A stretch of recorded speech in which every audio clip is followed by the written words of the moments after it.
hoje a gente vai conversar um pouquinho a respeito do livro Cartas a Malcolm, do escritor C.S. Lewis. Clive Staples Lewis, né, que aí já é bem conhecido por conta do seu livro Cristianismo Puro e Simples, Cartas de um Diabo a Seu Aprendiz, como também Crônicas de Nárnia. Lewis, ele nasceu no fim do século XIX e viveu aí até o século XX. Inclusive, ele foi um dos escritores de literatura mais influentes do século XX. Ele era professor e tutor de literatura inglesa na Universidade de Oxford, onde ele também ganhou uma cadeira lá de literatura. Bem, aqui especificamente ele vai tratar de cartas trocadas com seu amigo Malcolm. Malcolm, ele tem uma esposa e também tem um filho, que aqui diz qual o nome da doença ou do problema que o filho dele está enfrentando, só que eu acabei não grifando, então acabei esquecendo aqui qual que é o nome da doença. E Malcolm, ele é um amigo que troca bastante confidências com C.S. Lewis. Só que algo bastante interessante aqui é que nós só vemos as cartas de Lewis. E outro ponto muito interessante é que Lewis criou esse amigo. Malcolm, ele nunca existiu. Malcolm é um amigo imaginário de C.S. Lewis. Algo muito interessante a respeito disso, viu? Eles vão falar sobre vários assuntos, como igreja, vida em comunidade, mas, sobretudo, eles vão falar a respeito da oração. E C.S. Lewis, algo muito interessante a respeito da oração que ele vai tratar, ele vai dizer que ele mesmo, ele é um canal, ele não é uma fonte. Porque muitas pessoas acham que por serem usadas por Deus, talvez elas sejam uma fonte que jorra todas as virtudes, todas as coisas boas. Mas não, é algo do alto que vem e que reveste aquela pessoa para ela ser uma bênção na vida das outras pessoas. Ou seja, ela é uma bênção, ela é um canal na vida de outras pessoas que precisam daquela palavra ou de um abraço, daquele dom que a pessoa tem, que ela usa na sociedade ou também em comunidade. E algo muito interessante que Lewis vai dizer a Malcolm é o seguinte, que as pessoas têm as vidas delas corridas, têm seus compromissos, têm as suas metas diárias, seja de leitura, seja de trabalho, seja doméstica. As pessoas, elas estão cheias de muitas coisas, as pessoas estão cheias de informações. E Lewis, ele vai dizer o seguinte, que muitas vezes as pessoas deixam para orar no momento em que elas estão mais cansadas, que é o final do dia. Não existe problema a pessoa reservar um momento, claro, para orar, né, antes de dormir. Inclusive, é algo muito aceitável e algo muito sensato a se fazer, já que vai se entregar aquele dia que se passou todo nas mãos de Deus. Contudo, a pessoa acorda, toma seu café, vai para o trabalho, vai para a escola, chega cansada em casa, toma banho, e ela já está cansada, ela já está enfadonha daquele dia, aconteceu muitas coisas, passou muitas coisas pela cabeça, viu muitas coisas, encheu a cabeça, encheu o coração de muitas coisas, do que muitas vezes não é do alto. E ela reserva aquele momento ali da noite, em que ela está cansada, em que ela está pensando só na cama, só no sono, que ela está quase cochilando para poder reservar um momento para oração. Esse é um erro grave, devido a você estar cansado. A pessoa não reservou aquele momento, não preparou aquele momento. E algo assim, que é muito comum, é as pessoas não reservarem um momento para oração. É como se esse trabalho da oração não precisasse de certo planejamento, não aquele planejamento enfadonho, mas algo que eu vou separar 5 minutos, 10 minutos do meu dia, tal hora do dia, não para ser algo de tabela, mas para ser algo de verdade, para ser além dos outros momentos que se entregar, de você conversar com a força maior, conversar com o Altíssimo, com Deus. Você vai reservar, além desses momentos, reservar outros momentos também, ou outro momento específico em que você vai relatar sua vida a Deus, você vai entregar tudo aquilo que não está te satisfazendo, ou aquilo que precisa ser melhorado em você mesmo. E nisso pode-se errar, não reservando um momento do dia para a oração, especificamente. Então, às vezes, ora somente quando surge um problema, ou somente quando surge uma bênção, mas geralmente ora-se quando tem algum problema, algum empecilho, e aí se recorda da oração. Mas não, a oração ela deve ser algo contínuo, algo de conhecer o seu Criador e algo também de conhecer, de conversar com o Criador, com aquele que é o seu dono, com aquele que é Deus e que te criou. E falando disso, ele vai dizer o seguinte: e falando de sonolência, concordo inteiramente com você que ninguém em sã consciência, tendo a possibilidade de ordenar o próprio dia, reservaria suas principais orações para a hora de dormir. Obviamente, a pior hora possível para qualquer ação que precise de concentração. E além de se reservar um momento para oração, também você pode orar em todo e em qualquer momento. Seja na fila de um banco, na fila de espera de algum lugar, na praça, em qualquer lugar na sua mente. Se lembrou de uma pessoa, orar por ela também. E sabe momentos em que você vê que alguma situação não está correta ou que estão praticando coisas ilícitas, coisas que não são justas, honestas, que não são retas? Lewis diz também para a gente poder orar por esse tipo de situação e também por pessoas, porque por trás das situações que estão incorretas, muitas vezes estão pessoas também que não estão corretas, que não estão agindo de forma justa, de forma correta. Ele diz o seguinte: alguém pode ter perdido ou talvez nunca ter conhecido o nome das pessoas e ainda assim lembrar de quanto elas precisam que se ore por elas. Muitas vezes passam pessoas por você durante a rua e você vê que é uma vida desordenada, uma vida que não tem disciplina, que não tem autocontrole. Você também pode orar por essas pessoas. Às vezes você nem sabe o nome da pessoa, não sabe nem onde ela mora, mas você pode estar colocando diante de Deus a vida dessa pessoa, porque é uma vida que está precisando. E também olhar para si mesmo, para dentro de si, para verificar se não tem algo desordenado, o que geralmente pode acontecer em nós mesmos. E colocar também as nossas vidas diante do altar de Deus, diante do Altíssimo, daquele que é um superior acima de nós.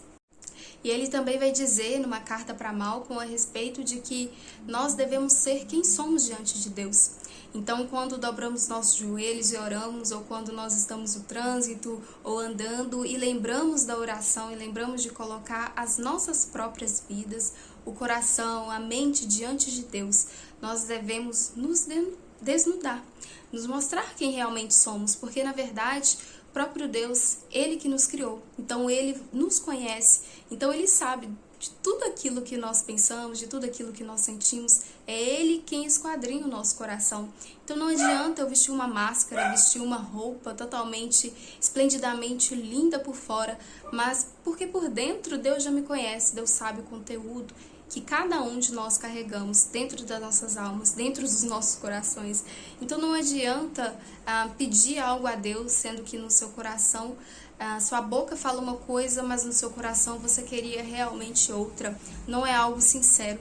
Lewis, a respeito disso, ele vai dizer que a gente precisa ser sincero diante de Deus. Numa passagem ele vai dizer o seguinte: o estado de espírito ordenado é uma das bênçãos pelas quais devemos orar, não uma fantasia que devemos vestir quando oramos. Lewis também vai falar a respeito da vontade de Deus, e ele vai usar uma figura de linguagem muito interessante. É como se Deus fosse o médico e ele o paciente. Então, quando a vontade de Deus vem sobre a vida das pessoas e essa vontade ela é desagradável no momento para aquela pessoa a quem se destina a vontade de Deus, é como se Deus estivesse operando, é como se Ele tivesse que abrir ali e operar a sua vontade. E em relação a isso, Lewis ele vai dizer o seguinte: eu pensava que a vontade de Deus puramente como algo que viria sobre mim, algo de que eu deveria ser o paciente. E eu também pensava nela como uma vontade que seria manifestada em dores e decepções. Não, esteja certo. Não suponho que a vontade de Deus para mim consista inteiramente em coisas desagradáveis. Mas achei apenas as desagradáveis é que exigiam essa submissão preliminar. As agradáveis poderiam cuidar de si mesmas no presente. Quando elas sugerissem, poder-se agradecer por elas. Ou seja, geralmente quando a vontade de Deus é desagradável momentaneamente pra gente, na nossa visão pequena, então é como se Deus tivesse que fazer uma cirurgia ali para que a gente pudesse compreender, e o Espírito Santo vai fazendo esse trabalho, de compreensão, de abrir os olhos para poder verificar o que é que Deus quer para nossa vida. Quando a nossa vontade, então, se casa com a vontade de Deus, então aí é tudo perfeito, é tudo maravilhoso. Nesse caso, na nossa visão, é tão pequena. Mas dos dois modos, ainda que seja desagradável no momento, também será no futuro algo muito melhor para nós, a vontade de Deus. E algo muito interessante que Lewis tocou nesse assunto é a respeito de lembranças. E tenho certeza que você, assim como eu, nós temos lembranças, né? Seja de alguma etapa da nossa vida, seja na infância, na adolescência, juventude, em toda e qualquer etapa que você já passou, você tem lembrança, seja de pessoas, de momentos agradáveis ou mesmo desagradáveis, né?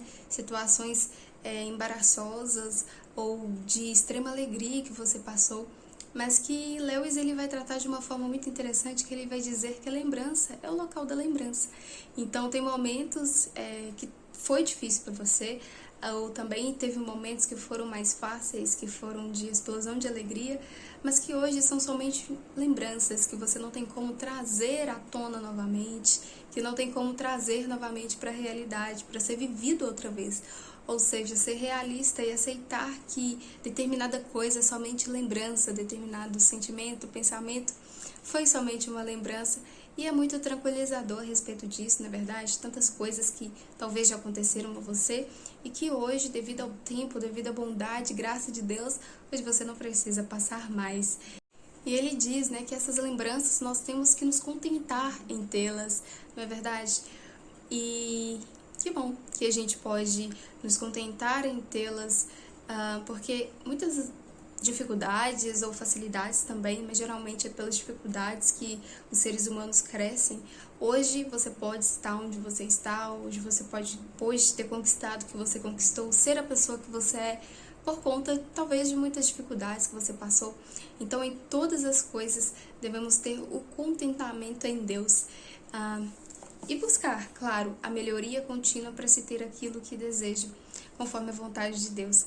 E nisso, de lembranças, ele vai dizer o seguinte: e a piada ou tragédia de tudo isso é que nesses momentos gloriosos do passado, que são tão atormentadores se os erigimos como norma, são inteiramente nutritivos, saudáveis e encantadores se nos contentarmos em aceitá-los pelo que são, lembranças. Colocados adequadamente para repousar em um passado que não tentamos, de modo miserável, evocar. Eles manifestarão crescimentos extraordinários. Deixe os bulbos por conta própria, e as novas flores aparecerão. Desenterre-os e espere, acariciando-os e cheirando-os, obter as flores do ano passado. Então foi algo bem poético assim a respeito disso. E ele falou isso, né? Realmente, deixar para trás é igual aquele versículo do apóstolo Paulo que diz: deixe para trás as coisas velhas que se passaram e avanço para aquelas que diante de mim estão. E é realmente isso. Inclusive também tantos momentos que talvez você já teve na igreja e que aquele fervor e etc. Claro, né? Que precisa voltar ao coração, mas são até mesmo maturidade espiritual que você vai tendo com o passar do tempo, que você vai frequentando os cultos, a sua igreja, e vai adquirindo mesmo a experiência na leitura da palavra de Deus, também da oração. E olhem, um ponto muito extraordinário também desse livro, na carta que Lewis enviou para Malcolm, é o seguinte, que muitas vezes as pessoas só oram pelas outras pessoas. Mas Lewis ele vai dizer que as pessoas têm que orar e agir também pelas outras pessoas. Então, claro, oração adianta, mas é como a palavra de Deus diz, é como a Bíblia diz. Do que adianta você somente orar pelaquela pessoa, você ter fé que aquela pessoa pode ser curada, mas você não pode fazer nada para aquela pessoa, não é verdade? Ou se você tem a condição de fazer, mas você não faz. É como se a pessoa estivesse precisando de um prato de comida e você diz: Deus te abençoe, que Deus vai te enviar uma bênção do céu, que vai cair comida no seu prato. Não é bem assim. Se você tem condição, você compra uma sacola de arroz, uma sacola de feijão, e dá para aquela pessoa, para ela não passar fome. Então, mais ou menos essa é a ideia de Lewis aqui, é orar e agir pelas pessoas, né? Então nós temos a oração, que é algo que entramos em contato com Deus, mas Deus deixou recursos, né? Como pessoas bem-sucedidas que podem ajudar as outras pessoas, e pessoas também que não são bem-sucedidas, mas que também podem ajudar aquelas que são menos ainda sucedidas do que elas, que são desafortunadas, ou que estão passando por mais dificuldades do que elas, né? Seja financeiro, emocional. Tem pessoas que são muito boas na conversa, na persuasão, de evitar depressão, de ajudar pessoas com depressão, com ansiedade, tantos outros transtornos que temos no nosso século. Então as pessoas elas podem usar isso também como algo para agir por essas pessoas e não somente orar por elas, porque afinal o impossível Deus faz, mas se tem o possível nas nossas mãos, por que a gente não vai fazer, na verdade? Enfim, eu gostaria que você comentasse aqui pra mim a respeito disso. O que você acha de orar e não agir, ou de agir e não orar a respeito dessas, pelas pessoas, na verdade? Enfim, pessoal, nós temos aqui um grande papo. Assim, o C.S. Lewis ele não escreveu o que Malcolm dizia, mas em muitas vezes Lewis ficava às vezes meio que irritadiço com ele, como se eles discutissem aqui. Realmente um diálogo muito interessante, um diálogo só de Lewis. Não tem diálogo de Malcolm, não tem uma palavra de Malcolm aqui. E Lewis ele admira bastante a esposa de Malcolm. Se eu não me engano o nome dela é Betty ou Battery, mas eu creio que é Betty mesmo. E os dois trocam farpas aqui, e é muito interessante as cartas que Lewis envia, né, ou destina para Malcolm. Então tem vezes que Lewis escreve alguma carta e na carta seguinte é como se Malcolm tivesse escrito uma carta-resposta à última carta dele, e Lewis vai entregar a próxima carta e os dois ficam assim, tipo, discutindo, mas os dois têm divergência em alguns pontos, mas também tem muitas proximidades. Então é um livro extremamente interessante, né? Se você gosta dos escritos de Lewis, com certeza você vai gostar. Inclusive tem uma outra resenha do Cristianismo Puro e Simples aqui no canal que eu já fiz. Então esse livro ele é recheado de muitas coisas, de muitos assuntos. Na mesma hora que Lewis estava falando sobre um assunto, ora ele se lembrava de outro, mas é um escritor que, pela história, pelo pouco da história que eu conheço, é um escritor que bastante sofreu, né, porque perdeu a mãe e o pai, se eu não me engano, não terminou de completar a criação dele. Então ele foi para a universidade, lá ele virou ateu e depois se converteu ao cristianismo, ao protestantismo. E assim, é um livro interessante, né? Porque Lewis apresenta Deus de uma forma como talvez você nunca poderia ter visto ou lido, né? Como ele sofreu bastante nessa falta dos pais, eu acho que ele despeja em Deus ele busca em Deus a sua paternidade de uma forma que ele gostaria de ter tido, talvez. Às vezes você acha que talvez ele esteja sendo profano da forma como ele fala, mas não é. É a forma como ele soube de Deus, poderia ter sido assim. Mas é algo muito interessante a respeito de Lewis, que é a escrita dele, a visão de Deus dele. É uma visão bíblica, inclusive faz você raciocinar a respeito do que você pensa a respeito de Deus, né? Ele o reverencia bastante. É um livro bastante interessante aqui. E nesse livro, né, ele troca bastante confidências aí com Malcolm, né? Então às vezes eles se divergem de muitos pontos e eles se divertem, né? Lewis, na verdade, se diverte nas cartas também. Então eu acho bastante interessante, se você gosta dos escritos de C.S. Lewis, se você já leu também outros livros de C.S. Lewis, tenho certeza que você vai gostar. Mas eu acho que é isso a nossa resenha, e eu espero bastante que vocês tenham gostado, e até o próximo vídeo.